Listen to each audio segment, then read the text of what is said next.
Olha, né? Graça e paz, amados. Uma boa noite para você. Quero dizer que você está aqui, assim como eu, porque Deus permitiu que você estivesse aqui, né? A bondade e a misericórdia do Senhor, ela dura para sempre. Ela se renova a cada manhã. E ela se renovou neste dia, nos deu vida, nos deu saúde, disposição, e por isso nós estamos aqui nesta noite. Eu estou com uma missão aqui, falar de algo muito importante. Se você falar para mim que é difícil falar sobre isso, eu vou dizer para você que é. Se você é fácil falar, vou falar para você que é fácil também falar sobre família, sobre casais. Por quê? Olha, eu e minha esposa, nós temos já quase 49 anos, né, que a gente se conheceu, namoramos, noivamos e nos casamos, né? E o Senhor teve a misericórdia e a bondade de Deus sobre o nosso casamento e nos concedeu 4 filhos. Estão todos criados, casados, suas famílias, orientados, né? E a gente está sempre atento. Mas eu quero dizer para você que é um privilégio falar sobre casamento, falar sobre família. Ao longo de muitos anos, quase 20 anos, a gente trabalhou com casais, do Casados para Sempre, ministrando curso, fazendo treinamento, e adquirimos uma certa bagagem. Mas a bagagem maior que eu adquiri, minha esposa adquiriu, foi no dia a dia, lá dentro das 4 paredes da nossa casa, convivendo com as dificuldades, as lutas, as tribulações, os problemas que surgiam, mas Deus dava graça e a gente procurava a ajuda dele e as coisas se resolviam e a gente caminhava. Amém? Então,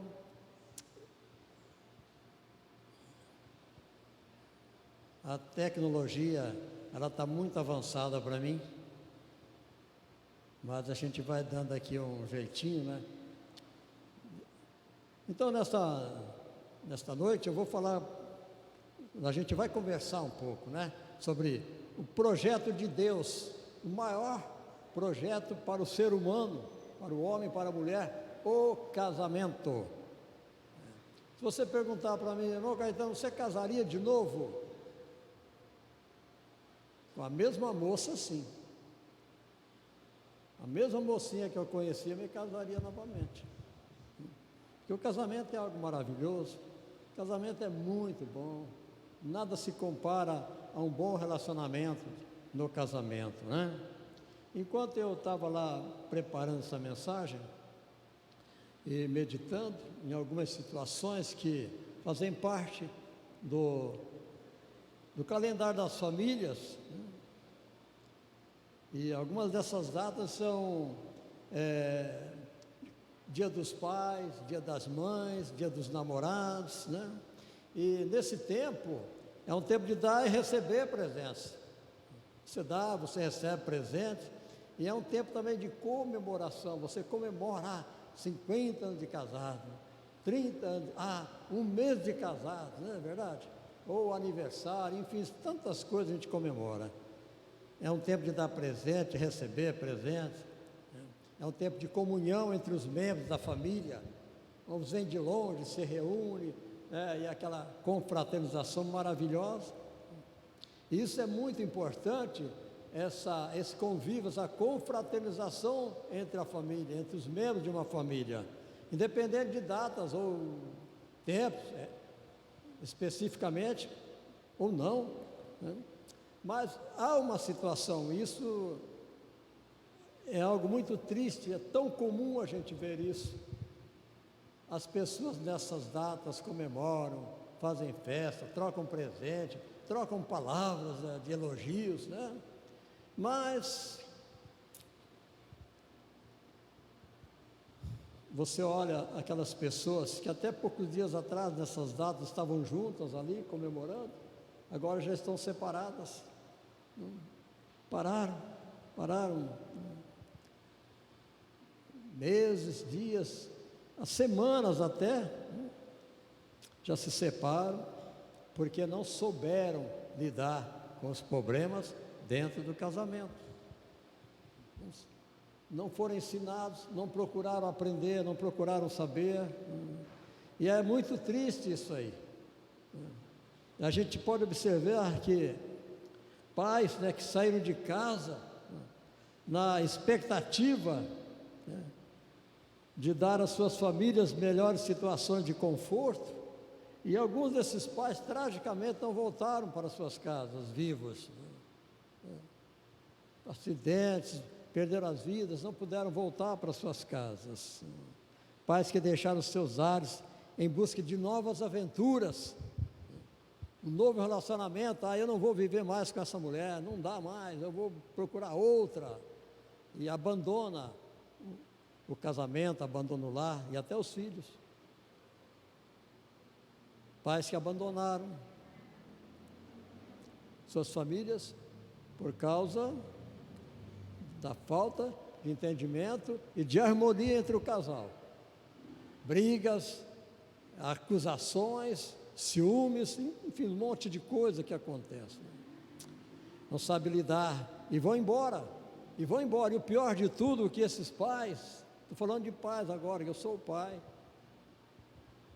eles deixam para trás filhos órfãos de pais vivos. Filhos órfãos, não de pai morto, mas de pai vivo. Onde é que está seu pai, meu filho? Não sei, meu pai saiu de casa, não sei para onde foi, nunca mais eu vi. São órfãos de pais vivos. E tais filhos, esses filhos, eles ficam frustrados de uma tal maneira pelo comportamento dos pais, eles se perdem no horizonte da vida, perdem o rumo da vida,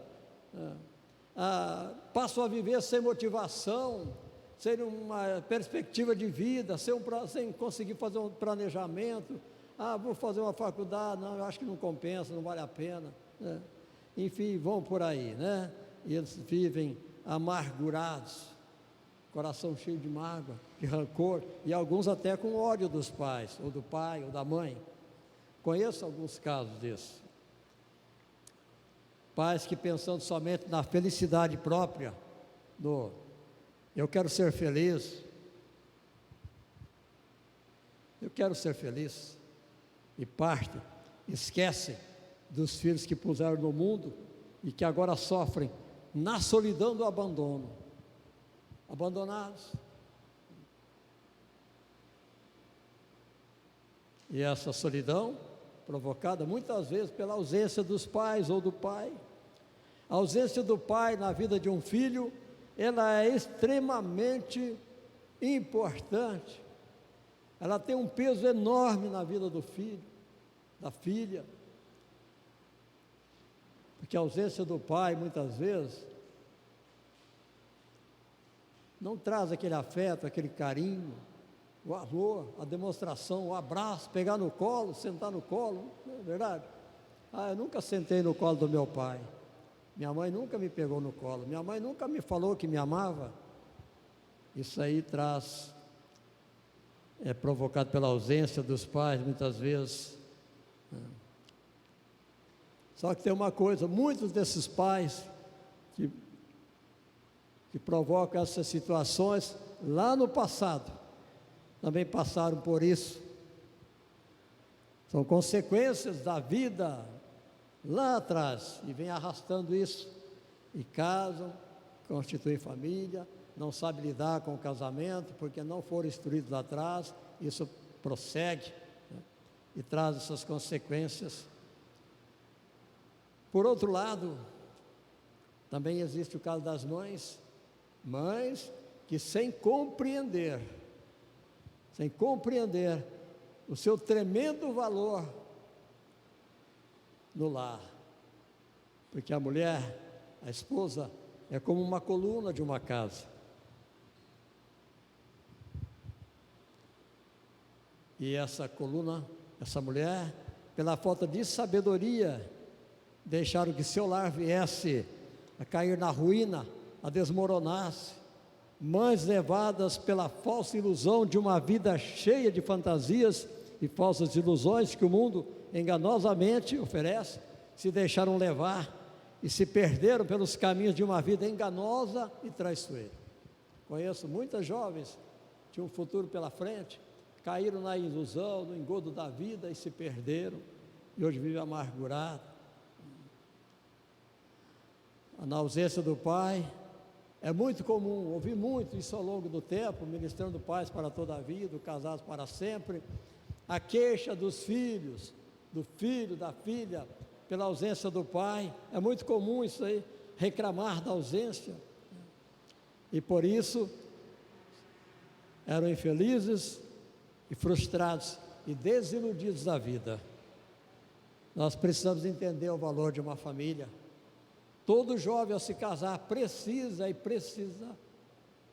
precisava que eles já se casaram, antes de se casar, entender qual é o valor de uma família. Quando está constituindo uma família, qual é o valor, qual é o peso daquilo? Porque a família, uma família é a base de uma sociedade, é de um povo, de uma nação. Uma nação próspera, constituída de famílias prósperas, famílias abençoadas, e uma família é formada única e exclusivamente por pessoas, pai, a mãe e os filhos. Lá em Gênesis, no capítulo 2, a gente vê aqui, quando Deus criou o projeto família, a razão de ter criado Eva para constituir a família com Adão. Ele diz lá no versículo 18 do capítulo 2, ele diz assim: disse o Senhor Deus, não é bom que o homem esteja só, far-lhe-ei uma adjutora que lhe corresponda. E havendo, pois, o Senhor Deus formado da terra todos os animais do campo e todas as aves do céu, trouxe-os ao homem para ver como lhes chamaria. E tudo que o homem chamou a todo ser vivente, isso foi o seu nome. Assim o homem deu nome a todos os animais domésticos, às aves do céu e a todos os animais do campo, mas para o homem não se achava a adjutora que lhe correspondesse. Não tinha um ser à altura do homem. E então Deus tomou a providência. Então o Senhor Deus fez cair um sono profundo, pesado sobre o homem, e este adormeceu. Tomou então uma das suas costelas e fechou a carne em seu lugar. E então da costela que o Senhor Deus tomou do homem, formou a mulher e a trouxe ao homem.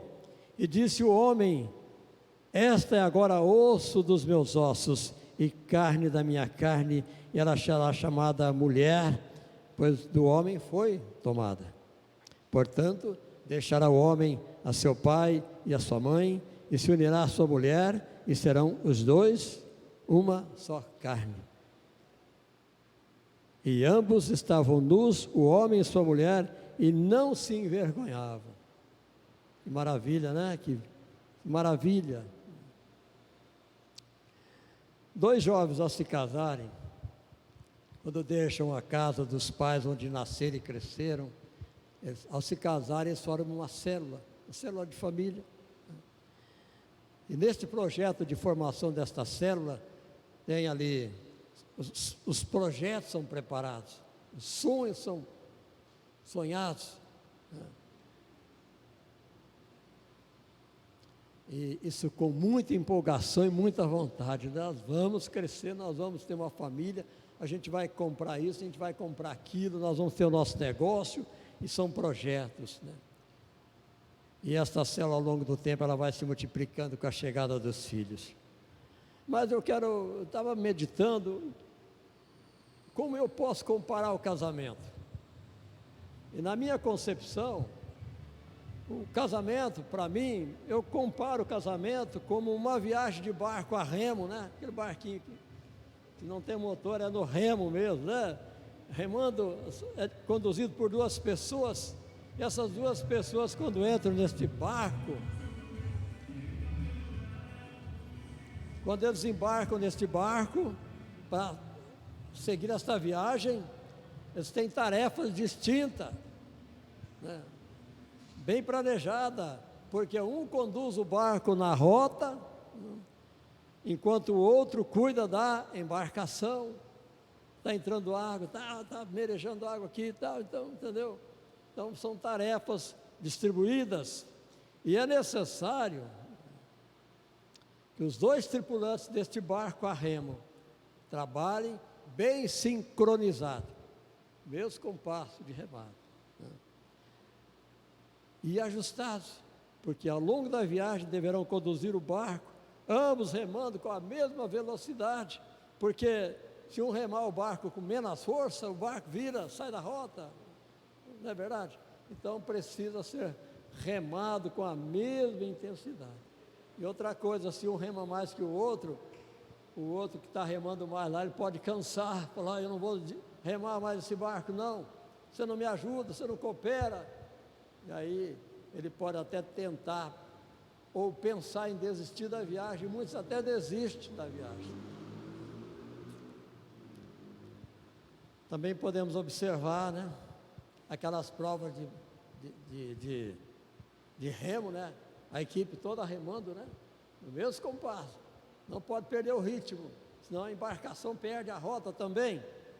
E aquelas provas de rally, né, o carro, tem um piloto e tem o copiloto do lado ali. Qual é a função dos dois? O piloto dirige prestando atenção nos buracos, no barranco, nas curvas, e o copiloto, a função dele é orientar, olha, lá tem uma curva, lá tem uma reta, cuidado aqui, cuidado ali, verdade? Os dois trabalhando em sincronia, como eu disse, prestando atenção. Em ambas as provas acontece a mesma situação, né? Acontece situações inesperadas durante a viagem, e muito confusas até, acidente de percurso, desvio de rota, o barco entra água, a maré se torna forte, batendo com violência contra o barco, com risco de naufragar. Aí onde precisam de mais força, os que estão fazendo parte dessa viagem, mais disposição para continuar a viagem e encarar as circunstâncias, os desafios juntos.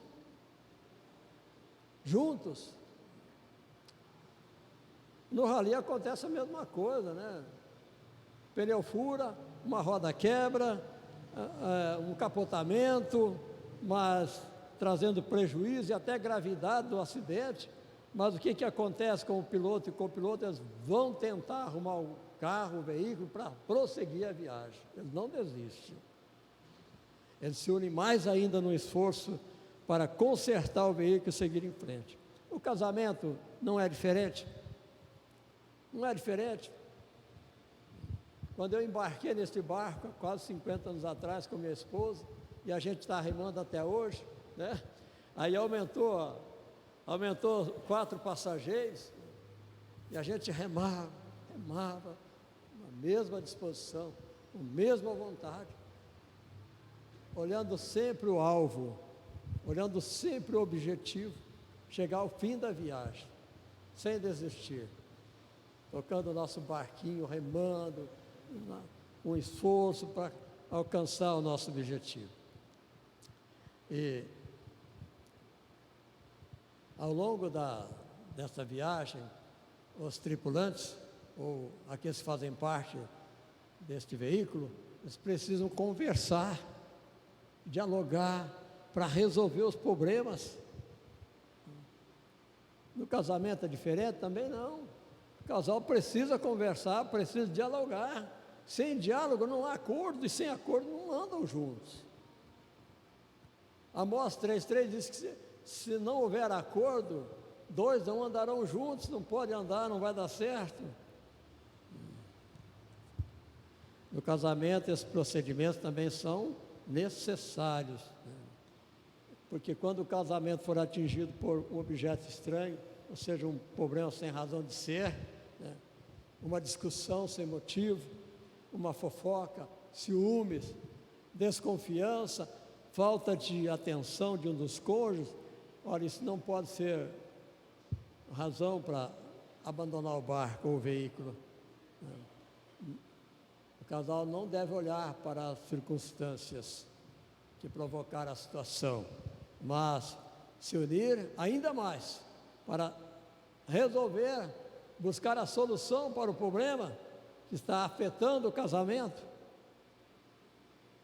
Mas é mais fácil falar, não, eu não quero mais viver com você, vou deixar, você segue sua vida, eu sigo a minha, e os problemas continuam lá.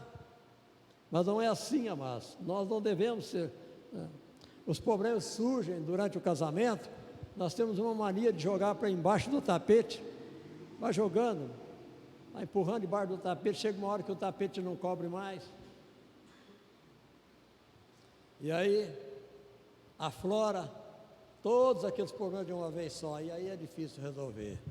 Então, ao surgir um problema no casamento, qual é a sugestão? Senta, conversa e resolva o problema. Não devem abandonar o relacionamento, não devem pular do barco, né? Quando, numa situação dessa aí que o barco estraga, ou o veículo quebra, e procuram arrumar outro barco, outro veículo, às vezes aquele veículo que foi substituto, ele não é tão bom, ele tem problemas talvez até piores do que o outro. No relacionamento, quando alguém deixa a casa e vai buscar outro relacionamento, é diferente? Eu acho que não, acho que não é. Trocar de barco, trocar de marido, trocar de esposa não resolve o problema, vai acumular problemas, então nós precisamos resolver esses problemas, porque problemas de relacionamentos que são deixados para trás, quando se entra num novo relacionamento, aqueles problemas vão juntos, e lá eles vão ser somados com os problemas que surgirão, e aí vai virar uma bola de neve, aí vai piorar a situação. Então, a solução é resolver os problemas. Para um casamento forte, firme e duradouro, é necessário a observação dos princípios básicos e fundamentais feitos no dia da aliança de casamento. Não é a aliança o anel, não. Aquela aliança feita naquele momento ali na presença dos pais, na presença da família, dos convidados especiais, do pastor ou do padre e principalmente diante de Deus. E esses votos, essa aliança, ela precisa ser honrada. Ela precisa ser honrada. Não pode ser quebrada. Porque o casal fez um voto ali diante do Senhor, diante das testemunhas, diante das pessoas, diante de Deus, de amar um ao outro, de cuidar, de respeitar um ao outro, na doença, na alegria, na tristeza, enfim, em todas as circunstâncias da vida. E qual é o tempo de duração dessa aliança? Até que a morte nos separe.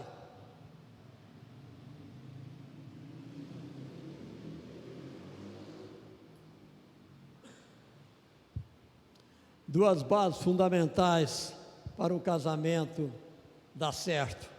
Chama-se amor e o outro, respeito. Eu vi um casal brigando, batendo boca, né? E aí o marido falou para a mulher assim: você me respeita. Você me respeita. O que é que estava faltando ali? Respeito. Obviamente, respeito. Ela não estava respeitando a autoridade dele, por isso ele falou aquilo. Eu até achei engraçado, né? Mas deixa para lá.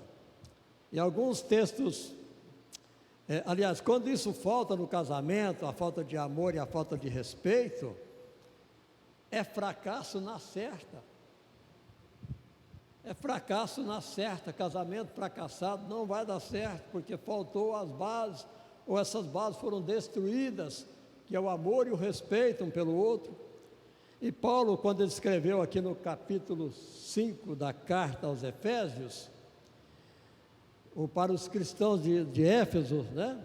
Ele faz algumas recomendações, ele orienta como deve ser um casamento cristão. Um casamento cristão. Lá no versículo 1 ele diz, ele começa dizendo: sede, pois, imitadores de Deus, como filhos amados, e andai em amor, Como é imitar Deus? A gente fala que Deus é amor, não é? Não é isso que você fala? Deus é amor. Eu ouço constante, Deus é amor.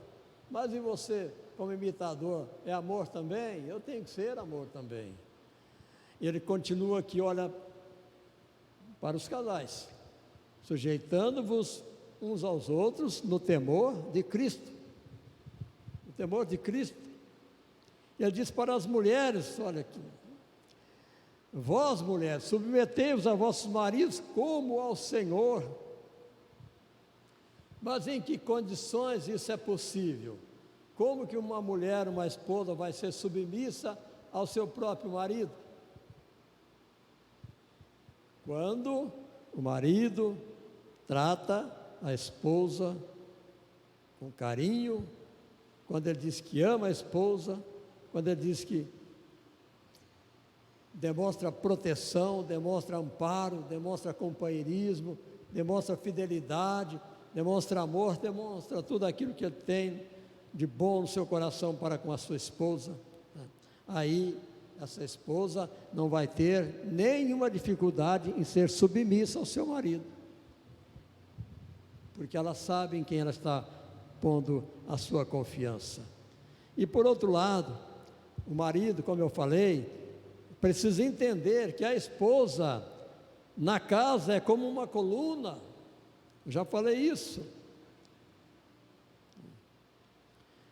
Aí voltando lá na submissão das esposas, por que que a esposa tem que ser submissa ao seu marido? Ou a seu próprio marido?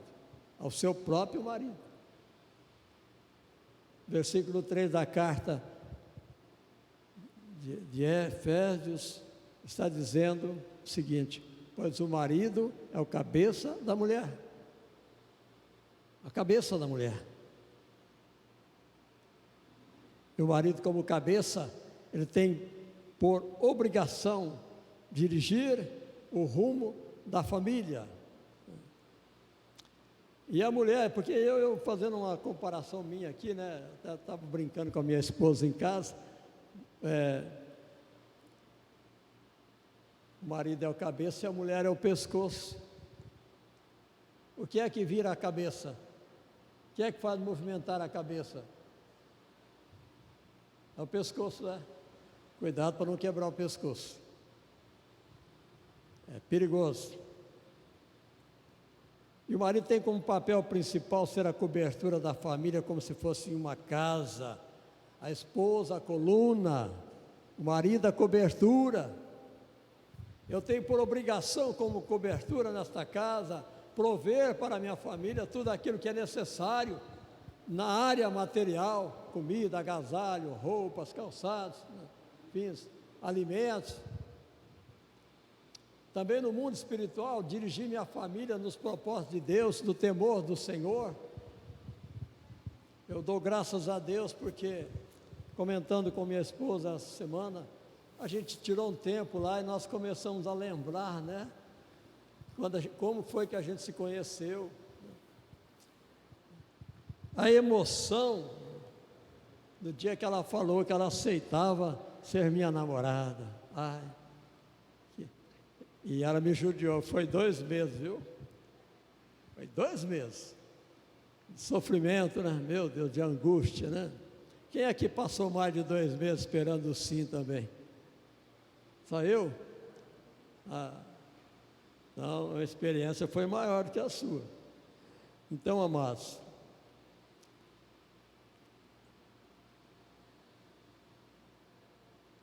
a família precisa ser conduzida pelo pai com sabedoria, com justiça, pelo seu patriarca.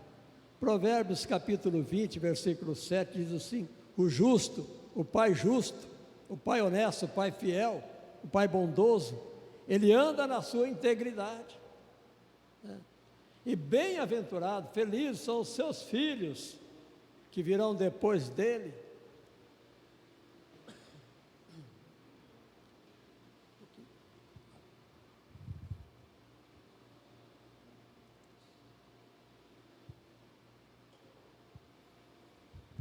Bem-aventurados são os seus filhos que virão depois dele.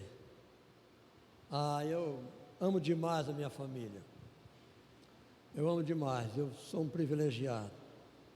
Tenho uma esposa maravilhosa, eu tenho 4 filhos, um genro, né, o genro preferido da minha mulher, e mais 3 noras que eu vou te falar, olha, que bênção, que bênção.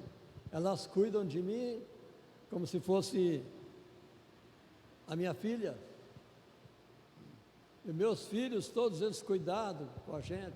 O genro, de vez em quando, ele vai lá e leva tapioca, né?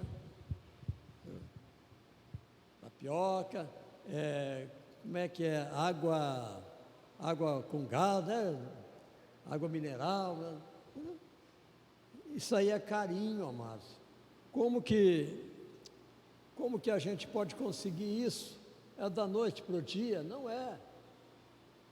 Não é da noite para o dia, isso é ao longo do tempo. Você vai semeando na vida do seu filho, na vida da sua esposa, do seu marido, confiança, demonstração de amor, de carinho.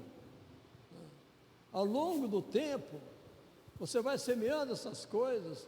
Abraça teu filho, pega ele no colo, conversa com ele, fala palavras boas, bonitas para ele ouvir, e ele vai te retribuir isso aí, lá na frente. Porque eu sempre falo, olha, meus filhos que eu conduzi um dia lá no passado, desde pequenininho, até se casarem, hoje são eles que estão me conduzindo, são eles que estão cuidando de mim e da mãe deles, são eles, todo dia, toda semana, aqueles que moram mais longe, vão lá, numa folguinha de trabalho, corre lá para ver como é que a gente está, ou liga, todo dia liga perguntando, está tudo bem com vocês? Irmãos, isso é maravilhoso, uma família, mas precisa de 2 coisas, disposição e dedicação. Está disposto a fazer isso, né? E dedicar a fazer isso. À noite, né, eu estava meditando nisso aqui, e Eclesiastes capítulo 9, quando o rei Davi, ali diz que Salomão dizia que o pai dele, o rei Davi, sentava, colocava ele no colo e ensinava ele. Lê lá no capítulo 4 de Eclesiastes, acho que é Eclesiastes. Você vai ver que coisa maravilhosa, que coisa linda. Eu acho isso demais. Um pai pegar uma criança, sentar na cadeira ou no banquinho. No passado era o banco, né? Mais simples as coisas. E o pai ensinando o filho: ó, meu filho, procura fazer isso, procura fazer aquilo, não faça isso, não faça aquilo, não anda por esse caminho que seu pai já passou aí, não deu certo. Isso é maravilhoso. E você pode ter certeza, você que tem filho pequeno, faça isso com ele, que lá na frente você vai receber como gratidão. E ele escreve aqui para os homens, agora é para os homens. O apóstolo Paulo escreveu no versículo 25: vós, maridos, amai as vossas mulheres, amai as vossas mulheres. E ele diz lá no versículo 28, assim devem os maridos amar as suas próprias esposas, suas próprias mulheres, como a seus próprios corpos. Ele diz: quem ama a sua mulher, ama-se a si mesmo. A maior demonstração de amor para mim mesmo é amando minha esposa, cuidando dela, dando prioridades a ela. E ele diz aqui, mais uma vez, agora é Pedro, né? Escreve lá: igualmente vós, maridos, vivei com elas com entendimento, dando honra à mulher como vaso mais frágil. Não é fraco, é frágil. A mulher, os sentimentos da mulher são frágeis. Às vezes você fala uma pequena palavra lá que você julga que não tem nenhuma razão de ser, ela fica 3 dias triste, cabisbaixa, amargurada, ela chorando até pelo canto, e você não sabe o que aconteceu. mas é por causa da fragilidade dos sentimentos que a mulher tem. E ele diz aqui, amados, recomendando para os casais agora, Efésios 5,33, ele diz: assim também vós, cada um em particular, ame a sua própria esposa, como a si mesmo, e a mulher respeite o seu marido. E Eclesiastes 9,9 vem o conselho, né? Conselho sábio, que nós homens precisamos praticar. Ele diz aqui, olha, Salomão escreveu, o homem que disse que teve 1000 mulheres e 300, nem lembro mais quantas mulheres o homem teve, mas foi muitas mulheres, e ele escreveu isso aqui, ó: goza a vida com a mulher que amas todos os dias de tua vida, os quais Deus te deu debaixo deste sol, todos os teus dias de vaidade, porque esta é a tua porção nesta vida, e do teu trabalho que tu fazes debaixo do sol. Para você ter uma ideia do valor de uma esposa, lá em Provérbios 28, 18, 21, diz que o que acha uma esposa, acha uma coisa boa e alcançou favor do Senhor. Diz também mais que casas e bens são herança dos pais, mas do Senhor vem a mulher prudente. E para concluir, para fechar aqui a minha mensagem, a família foi criada por Deus para ser um centro ou um núcleo de bênçãos e assim sendo multiplicar-se. A família, eu comparo uma família como uma colmeia de abelhas, não de marimbondo, de abelha, onde todos têm suas funções e tarefas para fazer. O pai tem o papel de defensor e provedor, a mãe como rainha do lar ou daquela colmeia, abelhinha, como uma abelhinha, né? E os filhos como cooperadores, trabalhando junto, ajudando. Mas o filho está pequenininho, não. Começa a ensinar teu filho desde pequeno. Os meus filhos a gente ensinava desde pequeno. Não tinha esse negócio porque era pequeno, não. Tinha que aprender a fazer coisas. Lá em casa todo mundo sabe fazer alguma coisa na cozinha, né? Na casa, para ajudar os esposos. Então essa é a minha mensagem desta noite para você, marido, para você, esposa. Amor e respeito à base de um lar. Ame a sua mulher, respeite o seu marido, e fazendo isso, o seu casamento vai dar certo. Que Deus te abençoe. Vamos orar agora, fechando, né? Pai, nós queremos nesta hora, Senhor, te agradecer, ó Deus, pelo privilégio de ter uma família, Senhor. Muito obrigado, Pai. Eu sei que muitos desse ideal fracassaram, não conseguiram o objetivo, muitos por falta de entendimento, muitos por falta de não saberem, Pai, como seguir na viagem deste barco, deste veículo chamado casamento, e muitos se perderam. Senhor, mas nesta noite nós estamos aqui, Senhor, ó Deus, pedindo a Tua restauração para aqueles casais que se separaram, para aqueles casais que deixaram o barco, Senhor, ó Deus, e agora estão sem rumo. Meu Deus, que o Senhor venha dar um rumo, uma direção, a restauração, também aqueles casais que estão juntos, ó Pai, unidos por uma aliança de casamento. O Senhor venha fortalecer cada dia, dando a sua graça, que a sua bondade seja sobre eles, sobre seus filhos, sobre sua casa. Meu Deus, que nós como pais, como maridos e como avós, saibamos tocar nossa vida no temor do Senhor, dirigidos pelo Senhor. Muito obrigado, Pai. Eu te agradeço por esta oportunidade, em nome de Jesus. Amém. Que Deus te abençoe.